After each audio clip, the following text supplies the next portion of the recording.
two champions on the call who will compete for the UFC lightweight title in the main event when the UFC makes its inaugural venture to Madison Square Garden on Saturday, November 12th. We're pleased to have participating with us on the call today UFC lightweight champion Eddie Alvarez and UFC featherweight champion Conor McGregor. I'm going to now turn things over to the call center to open it up for questions. Thank you. And ladies and gentlemen, on the phone lines, it is *1 to ask a question.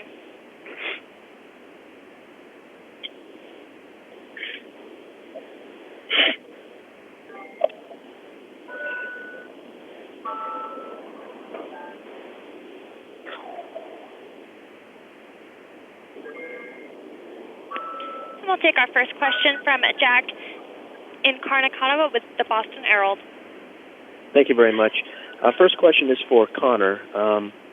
Conor, regarding your plans, as reported by the Irish Mirror, to step away from the sport in 2017, I have to ask, is this a negotiation tactic to try to get the UFC to sweeten the pot and beg you to come back next year when they're going to need a lot of money? I think you're absolutely crazy even mentioning a clickbait crowd like that. I mean, the Irish Mirror, what the fuck is that? They don't... Who even is that? They don't know shit about me or what I'm doing. Look, stay tuned to what I'm announcing, but don't be listening to people like that. People like that know nothing got to do with what is going on here. So, my plan, I'll reveal all in time. Okay, fair enough. Do you have plans to take a hiatus next year? I don't know whether you can take time off with this life. I just stay working, stay creating history. You know, stay changing the game. That's what I've been doing since day one. Now here we are, close to the New York debut, Madison Square Garden. We broke the Ali versus Frazier attendance of 21,000, I believe. I'm hearing that. We broke the gate record of 14 million set by Lennox Lewis and Evander Holyfield. So they're two amazing contests, two historical fights, and I've broke them both. So, you know, it's an honor to do that, and that's it. I'll just continue changing the game, continue breaking records, continue striving to put this game onto that next level like I have been doing since day one. So that's my plans. When it comes to Eddie Alvarez, what kind of strategy is at play? What's different from other opponents? You know, I don't mind Eddie. I've no problem with him. He doesn't really come into the equation in my head. I've so many ways that I can enter a contest. I have so many different stylistic attacks. I can enter a contest and be a taekwondo expert. I can enter a contest and be boxing specific. I can enter and be grappling, wrestling. I have so many. I can paint so many pictures in there. I can go in and implement a Muay Thai style. And I can implement them all in the space of one round. So I'm just going to go in and put on a show. This is my 155-pound debut inside the UFC. Nobody has seen me at this weight inside the octagon, so I'm looking forward to going in there. Eddie, he's tough. He's durable. I'll give him that. He's been through war after war. His chin is banged up. If he can last, I don't believe he will be able to withstand the barrage of strikes. If he can last, I'll give him respect, but this is the McGregor show. He will be dismantled and put away, and that'll be it. If, as you presume you will, take the lightweight title at UFC 205, which of the two championships would you prefer to vacate? Vacate? Man, what? I don't know. We'll see about that. I mean, why not defend them both? I mean, I fight every week. I only fought last week. So, I can defend them both. Talking about New York as a market, you've obviously done incredible business in Las Vegas, as well as pretty much every other market you've been in. Do you think the New York market is going to represent a very strong counterpoint to Vegas for the UFC in terms of ability to generate revenue? Because when you had that run-in with Nevada, it seems like some changes happened after you voiced displeasure and a disinterest in fighting there again. I mean, when you come over here and we're talking the numbers that we're talking here in New York City, I mean, It looks like it could be. I don't know. Who knows what's around the corner? I don't know. I haven't really spoke to the new owners and what their visions are. I know Lorenzo and the Fertitta regime were based in Las Vegas. That's where they're from. So right now it's under new leadership. So I'm not sure. We'll see where it goes. But we're doing big things here wherever we go. Here we are in New York. More big things. So we'll see. But I'm open. I mean, I like New York. I got in here yesterday, walk around the city's buzzing. There's billboards up everywhere. The fans are energetic. At that press conference, the fans were absolutely amazing. The city has been hungry for the sport for so long.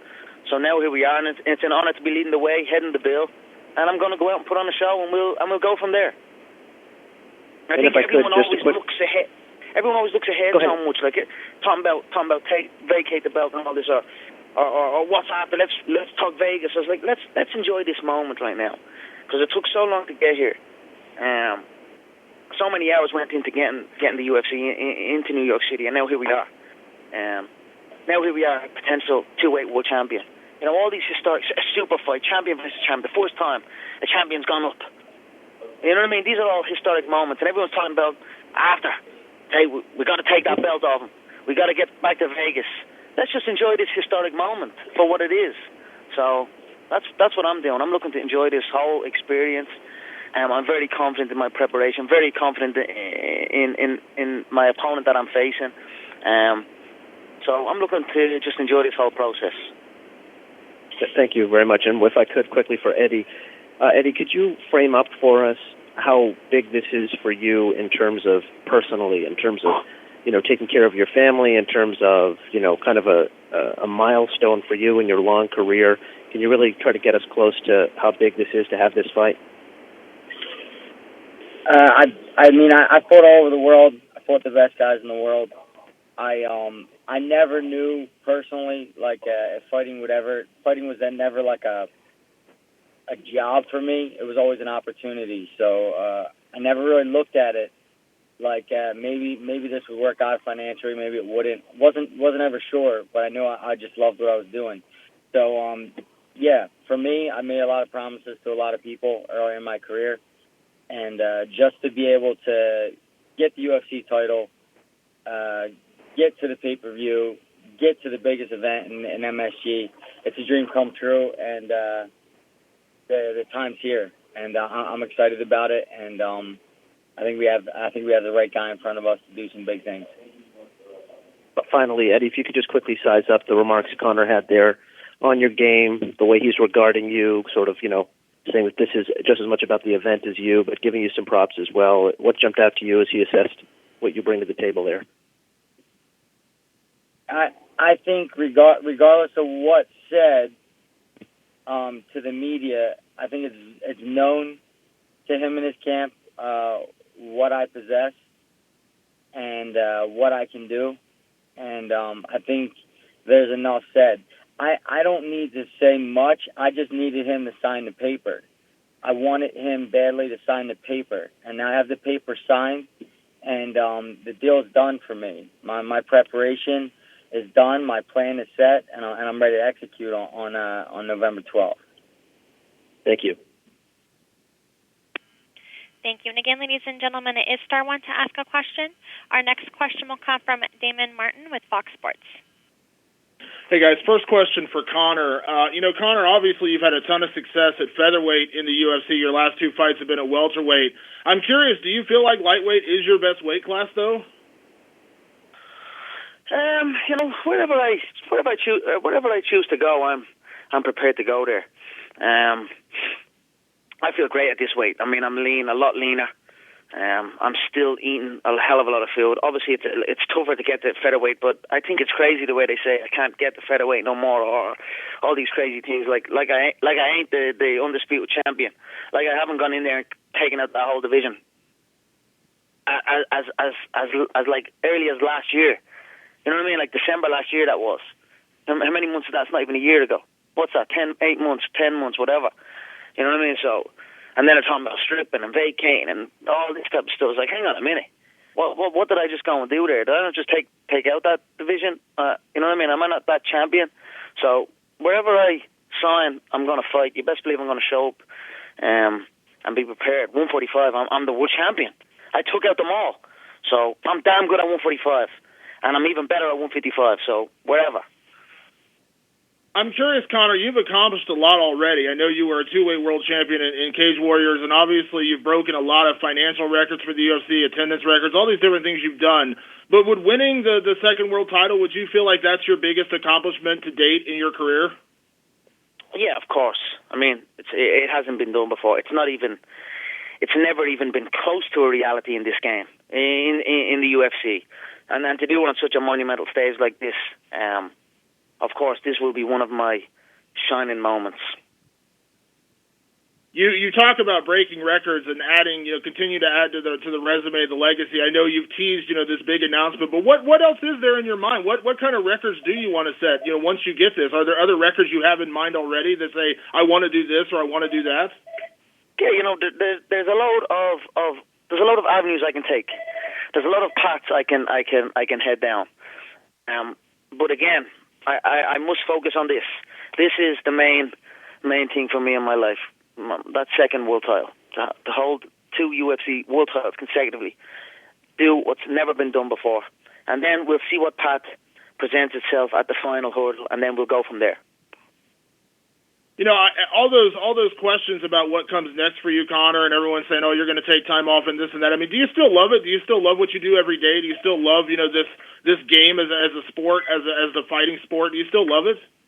I mean, I think that's. I mean, how can you say? I mean, of course I love it. I mean, I don't stop. It's all I do. I don't do nothing else. I continue to show up. I continue to fight. I continue to put on these amazing events for the amazing fans of this sport. Of course I love what I do. And not only am I not getting tired of it, I'm actually getting better at it. I understand I'm a lot more in control of everything, and that goes right down the line from the media, the media content I'm giving out, just everything. I'm in control of absolutely everything in my life. I keep getting better, and that's at everything, not just skill wise, not just cardio wise, not just nutrition wise, not everything, every aspect of my life, business, media, everything, you name it. I get better each and every day. And one question for Eddie. Eddie, obviously, this is such a big moment for the sport, UFC 205. But where do you rank this for you personally? I mean, you've had obviously big wins in Japan. You've had a title before in your life. I mean, where does this fight rank for you in terms of magnitude? It was more. This fight is. It was more, and I was honest with the media that I went in the UFC, and they put me against every single killer in the division, one by one. I didn't know why. I thought it was because I was coming in as a foreign champion from a foreign promotion, but I felt like they put me against Murder's Row, and I survived. I won the world title, and I wasn't kidding to the media that I thought that this style matchup was a good style matchup for me, that I thought it'd be a lot easier of a fight than what they've been feeding me. So I was willing to do that, and on top of it, it happens to be financially the best decision. So I was killing two birds with one stone. I was getting an easier fight schedule as well as making more money. So it was a no-brainer for me on my end. Thank you, Eddie, and thank you, Conor. Thank you. Our next question will come from Jim Edwards with The Independent. Yeah, I'll start with Conor, if that's all right.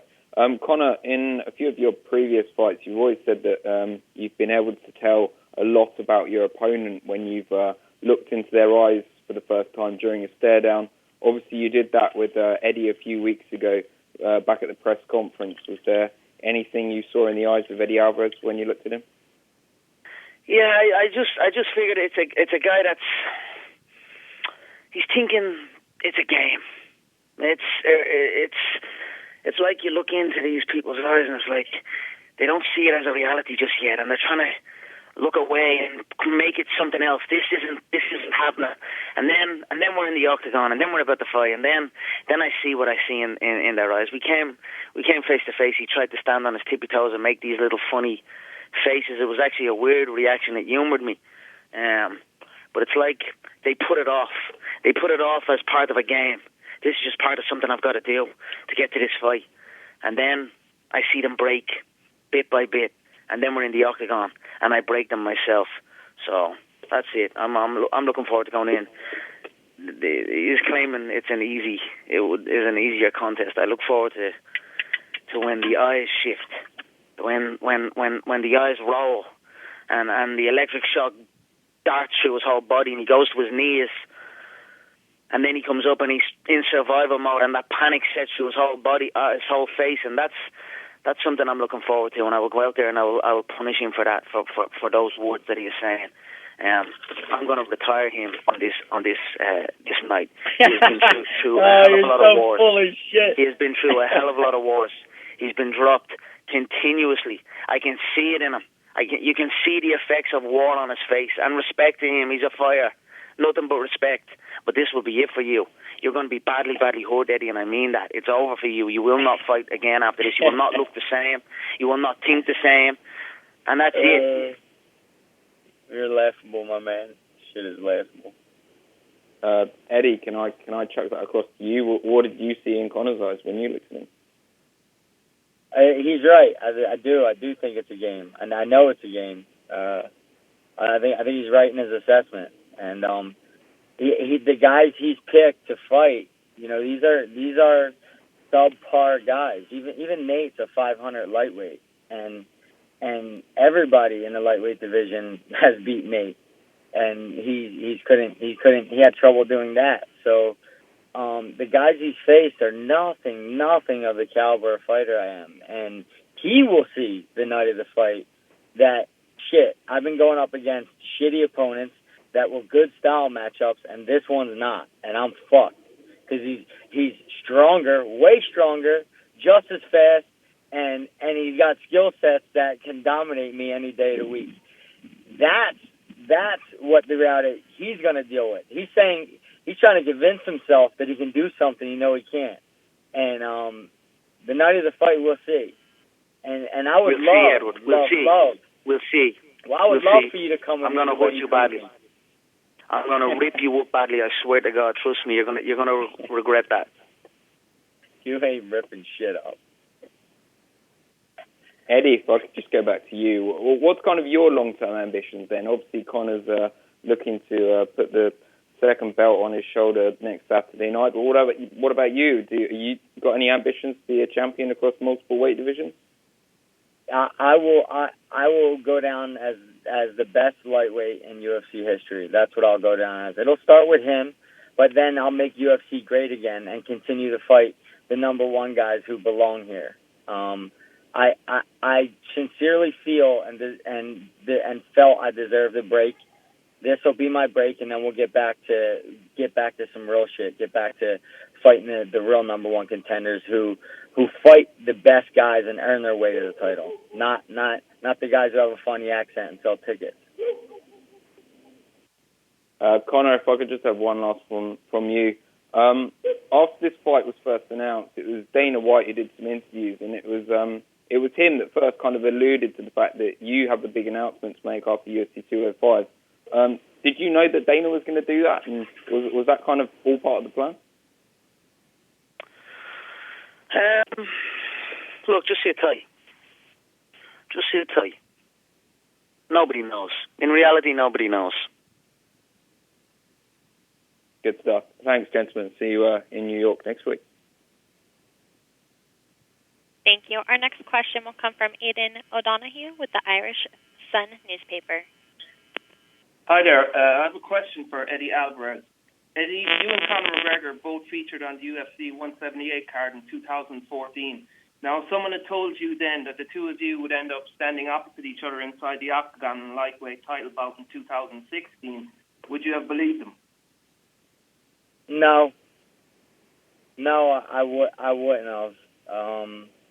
I knew where my goals were headed. They were in the lightweight division, I knew nothing of Conor McGregor or where he was headed or what he was going to do. But no, my sights were set on, at the time, I believe it was Anthony Pettis was the champion, and there was a couple other guys in my division that I was looking after. Okay, and one more question for you, Eddie. When you fought Rafael dos Anjos, you came in as the challenger. Now you're preparing for a defense of your title. Is there a difference in terms of mindset when you're making your preparation? No, I hate when people say that you're defending your title. I don't defend shit. My job and how I feel when I get in the octagon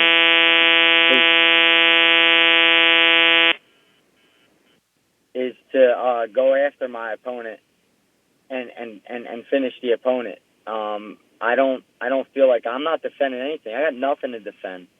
I came into this sport with nothing, and I still feel like my job is to beat the guy in front of me. I have a belt and I have these things, but they're just byproducts of beating the guy in front of me, and that's what I'm good at. Thanks, Eddie. I have a question for Conor McGregor. Conor, if Rafael dos Anjos hadn't got injured, you'd have already fought for the lightweight belts back in March. You had 2 non-title fights since with Nate Diaz in between. Has it been worth the detour, or is this 55-pound title fight just way overdue as far as you're concerned? Yeah, well, of course it was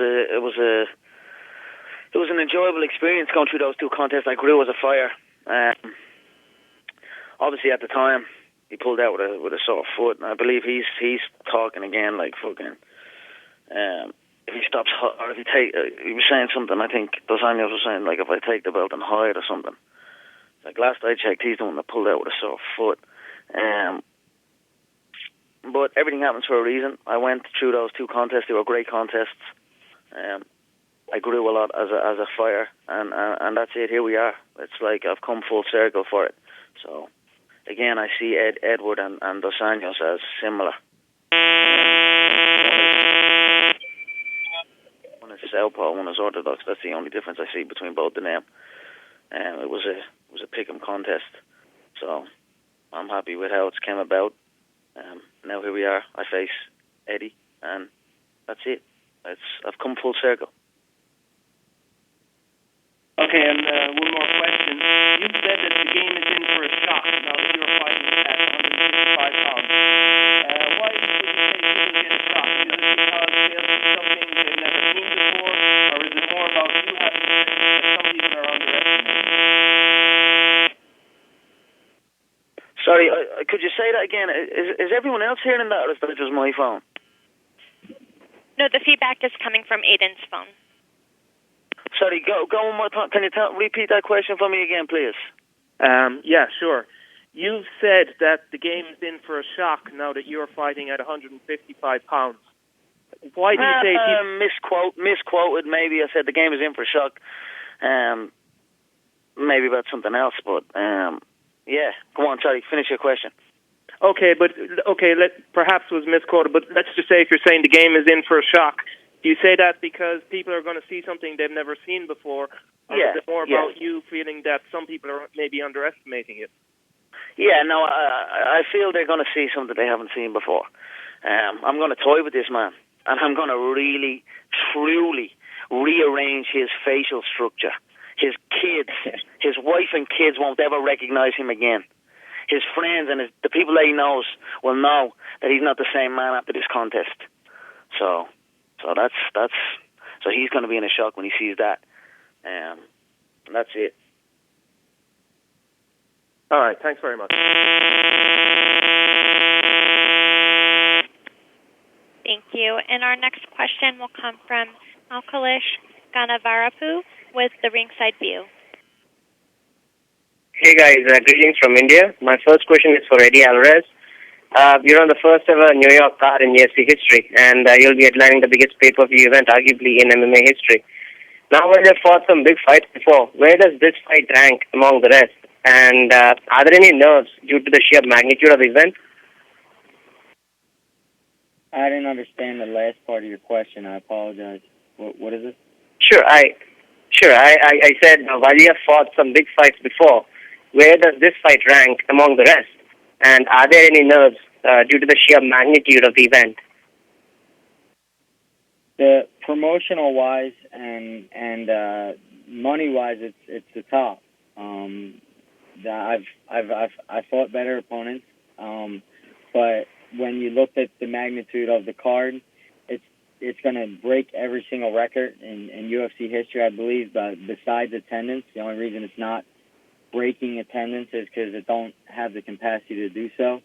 But it'll break every record around. So just sort of right place, right time, and it's on the East Coast. That's what makes it even better. Everybody from Philly is going to come up, and we're gonna have a hell of a crowd there, and have the Philly fans out to watch. All right, and also we've seen in the past that Conor likes getting into his opponent's head before a fight. So, are you expecting anything to go down during the fight week and during the weigh-ins? I'm not sure. I'm looking forward to it. That kind of stuff for me is good. I don't really care about anything like that. No opponent really enters my head. I've been in so many bouts with so many of the best. I travel the world to fight the best guys. So someone's words or someone's tactics or whatever they do, it's no bother to me. At the end of the day, we both get inside octagon, and we get it figured out. So let's get it figured out. All right. I have a couple of questions for Conor. Firstly, the speculations and rumors are going around about what's next for you immediately after the fight. So does it make it hard to focus on the fight, or does it not affect you in any way? It's never hard for me to focus on this. It's the entire package. You know what I mean? It comes with it.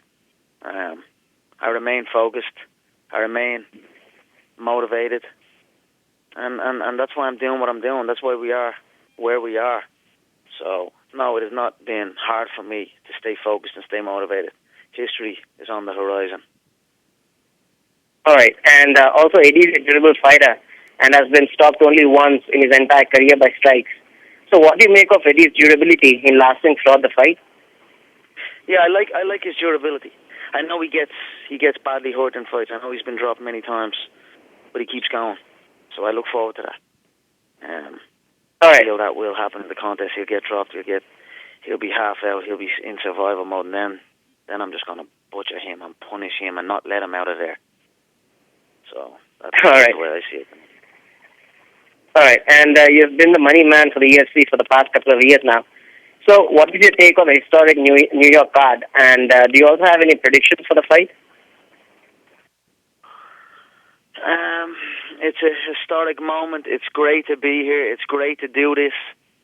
It's great to bring the game to that new level. It's great to lead the way here in New York City. The Irish have a strong history with New York and the East Coast. So I'm happy to be over here and putting on this show for the fans. As far as the prediction, I believe first round. I know he's durable. I don't believe he's been hit by anybody like me.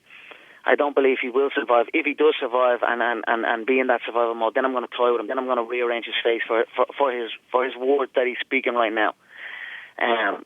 But I still can't see him lasting one round. I'll say whatever I want, and then the night of the fight, I'll do whatever I want. You ain't doing shit. We'll see. All right, thank you, guys. Thank you. And next we will hear from Raul Alzaga with Prima Hora. Hi, guys. My first question is for Eddie. Eddie, I've seen through your social media that you have been training with guys like Frankie Edgar, who's your training partner, but also with Chris Weidman and a mobile stand-up fighter like Stephen Wonderboy Thompson. All of them will be also fighting at UFC 205. Please tell me a bit about that experience, and how does it prepare you better for a fight with McGregor, especially your sparrings with Thompson? No, this was just a picture, man. Thompson's out in North Carolina.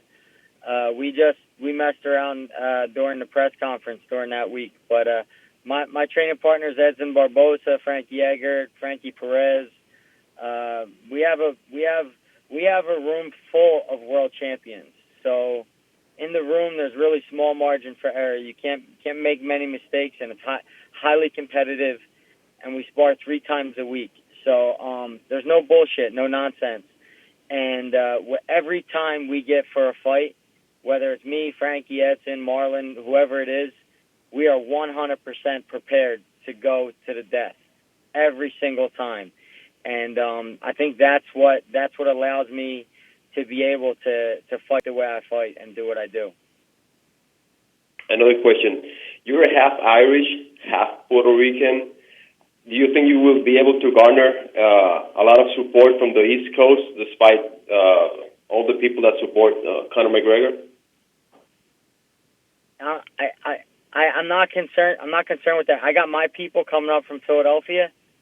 They're my real people. I know my fans. I know who they are. I know they know about the sport of MMA. Everybody who's out there support me, great. A lot of people are coming out to see me do what I'm about to do on November 12th to this guy. A lot of people want this guy's mouth shut, and I'm glad that I'm the guy picked to be able to go do this. They're about to see your final hurrah. Final. This one is for Conor. Eddie's been sparring, like he said, with Frankie, with Edson Barbosa. Have you added any particular training partners to prepare for Alvarez, and can you name a few of them and how they've helped you? I thought you trained with those other guys. Well, I thought you had a different. You must change camps and teams. You must be one of those guys. I thought he was with those Black Zillion guys for a minute. Whatever happened with that? I don't know. He's just one of those journeyman fighters. Bounces around, coach to coach, gym to gym, team to team. I don't care who he trains with. I'll kill every one of his training partners on the same night. Frankie wasn't good enough. But have you added any? He wasn't good enough to cut it. So. You ran from Frankie for fucking 2 years, my man. You ran like a little bitch. Yeah. You ran from Frankie for 2 years and picked everybody but him. Get it right. Get it right. You're fucked, my man. In a week, Frankie's you're not fucked. good enough, brother. Frankie just ain't good enough, I'm afraid. He just can't cut it. Although I wish him well. Maybe I might choose him next. Then I might destroy you. Hopefully he gets through this other guy, and then maybe I might pick him next. But this should have been me and Frankie. We all know that. He just wasn't good enough to do what I done in 13 seconds. He had 50 minutes to do what I done in 13 seconds, and he couldn't do it. So here I am in his hometown, and there he is on the prelim. So it's 13. There you go. Don't be trying to put your training partner under the bus because he couldn't cut it. So, but that is the truth of it. It's 13. No one's going to understand you when you come to America. It's 13, not 13. 13. Get it right. Thank you, guys. Thank you. And just a reminder, it is *1 to ask a question at this time. Our next question will come from Kel Dansby with Fox Sports Online. Yes, my first question is for Conor. Being that this is your first fight in New York, is there any added pressure that you feel going into just a new environment? You seem to be a creature of habit. You like training at home in Ireland. You spent months in Vegas to get used to it. You just said that you just got to New York. Is there any, just jitters or anything different about fighting there? Hell no. Hell no. I run this whole shit. I run New York. I'm the reason we're even here in the first place. I'm the reason this whole thing is happening. If I wasn't here, this whole ship goes down. And that's the truth. That's facts. There's no one else out there. There's no one but me. You think that there is no one else but you and you're the reason it's happening. You see people now jumping on the same cards as you, hoping to get future fights with you. Praying. You get on the prelim card with me, and it's better exposure than a main event on another card. Khabib is on this card on the prelims, and we also see Frankie Edgar on this card. Two of your possible opponents going forward if you were to win. How do you feel that people kind of fight on your undercards and hope to get to a fight? Sorry, repeat that again? we see people like Frankie Edgar and Steve on this card so that they could possibly fight you in the future. How does that feel that people are willing to fight on the prelim for a possible pay-per-view fight with you in the future? Listen, everyone in this game does what they're fucking told. Everyone but me, because I run the game. So I don't give a fuck about all that. If you're told you're on the prelims, you're on the fucking prelims. If you're told you're on a fight night, you're on the fucking fight night. Nobody has no say in this but me. I'm the only one that can say anything about anything. Everyone else does what they're told. And rightfully fucking so. Last question for Eddie. Eddie, you won the title, but once again, it was on a FS1 card. It was on a Thursday night. Now you're bumped up to the main event Saturday night. All the media exposure. How do you feel? Is there any difference between, you going in against RDA and fighting kind of, 3 days before UFC 200 to now coming in and being the main event? Up until now, I never cared where my fight was at, who aired it, how many people watch. I could give two shits. My goal was always to fight the best guys in the world. I wanted to show people that I'm the best lightweight in the world. That was my goal. Now we make some money. Now it's over. Now we go. Now it's over. Now it's over. Say it. Say it. Now it's fucking over. This guy's drinking a cup of coffee or something. He's getting excited. Thank you, guys. Thank you. Just a reminder, if you are not speaking, to please place yourself on mute so we avoid background noise into the conference. Our next question will come from Sean Sheehan with SevereMMA.com. I have a question, just one question for each of you guys. First, for Eddie Alvarez, you spoke about your preparation there and your plan for McGregor. A lot of the people after fighting Conor talk about his pressure and how hard he hits. How are you planning to deal with that? Can we expect, like you did against Pettis, or a lot of fence work, or is it going to be a countering game like against Los Angeles? He's fought a bunch of chumps. Look, if I had the resume he had, if they gave me that resume, if I was that lucky to get them opponents, the same shit would happen, if not worse. It's styles make matchups. When you pick the style you want to fight, then shit, you could put on you get mismatched, you can knock everyone out. I can go to a supermarket right now and punch a guy in the mouth and look like a superhero. But when you fight the best guys in the world, the true best guys in the world, it's going to be tough. The fights are going to be tough. Shit's going to change. You're not going to look as good. And just one for Conor then as well. Conor, for your whole UFC career, you've kind of, you've got better with every fight, with your countering, with your attacking, with your kicks, but you kind of changed that up for the Diaz fight. Eddie Alvarez is someone who's durable too, like Diaz. Can we expect something similar from the Diaz fight? Are you going to throw back to your old style and come out flashy and hard early? I paint many pictures. I can fight in many different ways, and I will. So I'm going to go out and paint many, many pictures in this contest, put on a showcase, toy with this man, and end it all, end his whole career, retire him. It's over for him. He should be done anyway. He's taken too much damage. This will be his last amount of damage that he'll be able to take. Thanks, guys. Thanks very much. Thank you. And next we'll hear from Kendrick Johnson from RingTV.com. I know. My question's for Conor. Conor, how's it feel to be the cash cow of not just MMA but all combat sports, knowing that when somebody fights you, that you're changing their life, literally? Yeah, it feels good. It shows me that hard work pays. That's what it shows me. It shows me that having a belief in your ability, even when no one else believes in it. It shows me that if you believe in yourself and you push, work hard, good things happen. And that's it. It's an honor to be up here doing this. It's an honor to be changing the whole game. Whether it's someone fighting me, whether it's someone on a prelim of a card getting more exposure, whether it's the company, whether it's new cities we're breaking. You know what I mean? New TV deals, new everything. So it's an honor. It's an honor to be given back. It's an honor to be who I am. Hard work pays, and I'm blessed. We know you're a person that studies the sports and study history. If you were to pull off this feat, that nobody's ever done. What do you think that puts you at as far as UFC all-time greats? What would you rank yourself at if you were to pull off what you want to pull off November 12th? Numero uno. I am the all-time great. And that's it. I'll raise them 2 belts. Numero uno. What they got to say now? Who else done it? Show me the other guy that done this. Show me him. Because I don't see him. And what will we see any wrinkles from the Mendez fight if you get caught on the ground? Is there anything you've been working on differently? If Eddie imposes his kind of grinding wrestling style on you? You know, you're talking about 4 fights ago. What you're about that, Connor? Crazy different experience. What? That second round KO? What? That second round KO? That butchering? I changed that boy. I changed that boy. Also know that he went into that fight with Frankie beat. He was damaged goods.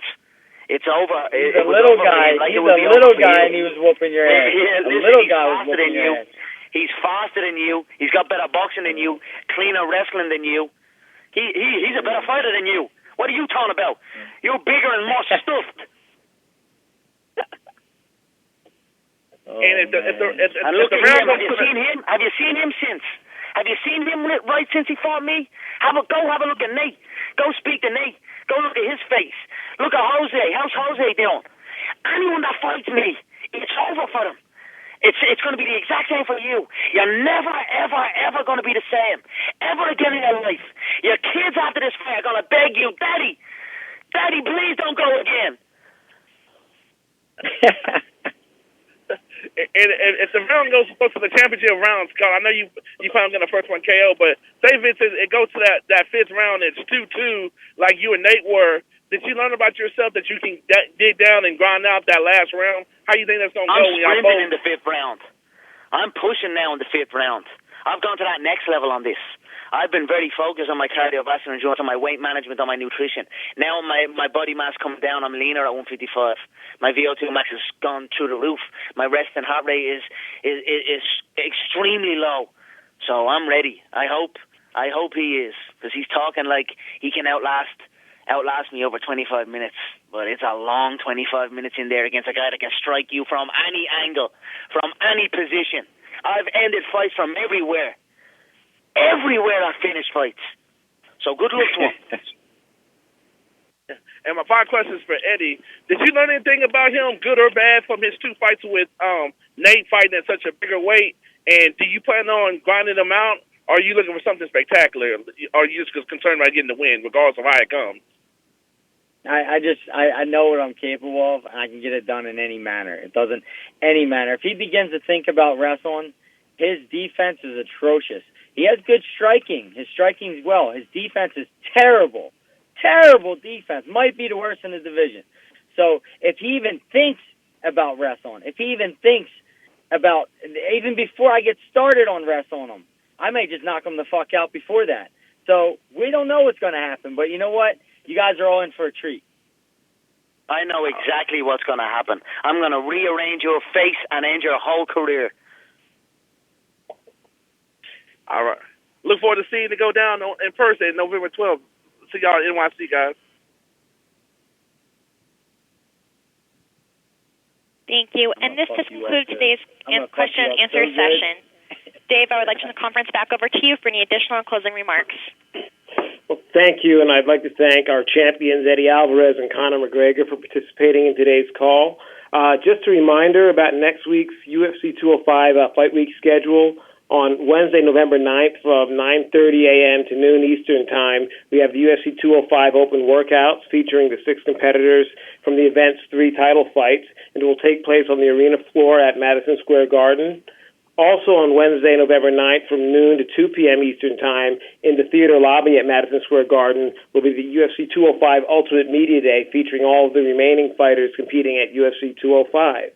On Thursday, November 10th, from 2:30 to 4 p.m. Eastern Time at the Theater of Madison Square Garden will be the UFC 205 press conference featuring the 6 fighters competing in the 3 title bouts next Saturday night. Finally, on Friday, November 11th, from 4:30 to 6:30 p.m. Eastern Time, will be the UFC 205 weigh-ins on the Madison Square Garden arena floor. The fighters will step on stage beginning at 6 p.m. Eastern Time. A reminder to all media that the media entrance for all events next week will be at Madison Square Garden. That will be at Madison Square Garden. Will be at the corner of 31st Street and 8th Avenue. Thanks again to everyone for participating in today's call, and we'll see you next week in New York. Thank you. And again, ladies and gentlemen, that does conclude our conference for today. We thank you for your participation.